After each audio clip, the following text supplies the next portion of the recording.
एक बार एक गांव में एक किसान रहता था। वह महात्मा बुद्ध का बहुत बड़ा भक्त था।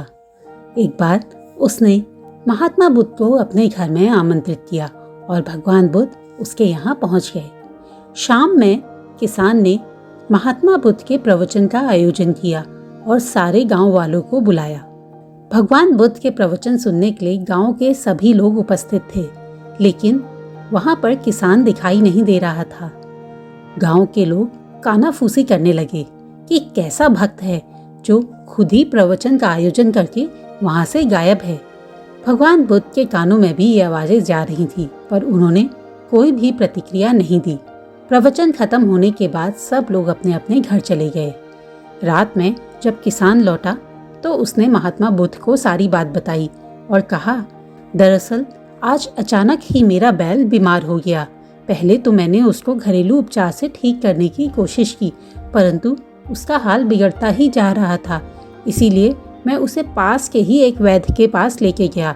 अगर उसे लेके नहीं जाता तो उसका बचना बहुत मुश्किल था। माफ़ कीजिएगा भगवान, आज मैं आपके प्रवचन सुनने नहीं आ पाया, पर कल ज़रूर आऊँगा। भगवान बुद्ध ने उसको आश्वस्त किया कि इसमें कोई बात नहीं, तुमने वही किया जो तुम्हारे लिए सबसे ज़्यादा ज़रूरी था। अगले दिन सुबह सुबह गांव वाले महात्मा बुद्ध के पास आए और उन्होंने किसान की शिकायत करना शुरू कर दिया और कहा कि वह तो बस आपका भक्त होने का दिखावा करता है, प्रवचन का आयोजन करके स्वयं ही गायब हो गया। महात्मा बुद्ध ने उन सबको सारी घटना सुनाई और फिर समझाया कि उसने प्रवचन सुनने के बजाय अपने कर्म को महत्व दिया। इससे यह पता चल गया कि वह मेरे प्रवचनों को बहुत ध्यान से सुनता है और उन्हें ठीक से अपनी जिंदगी में अमल भी करता है। अब उसे मेरे प्रवचन सुनने की आवश्यकता है ही नहीं। मैं यही तो अपने प्रवचनों में समझाता हूँ कि विवेक और बुद्धि से ही सोचो कि कौन सा काम सबसे पहले किया जाना जरूरी है और उसे ही पहले करो। यदि किसान बीमार बैल को छोड़कर मेरे प्रवचन सुनने को प्राथमिकता देता तो बिना दवा के उसके बैल मर जाते।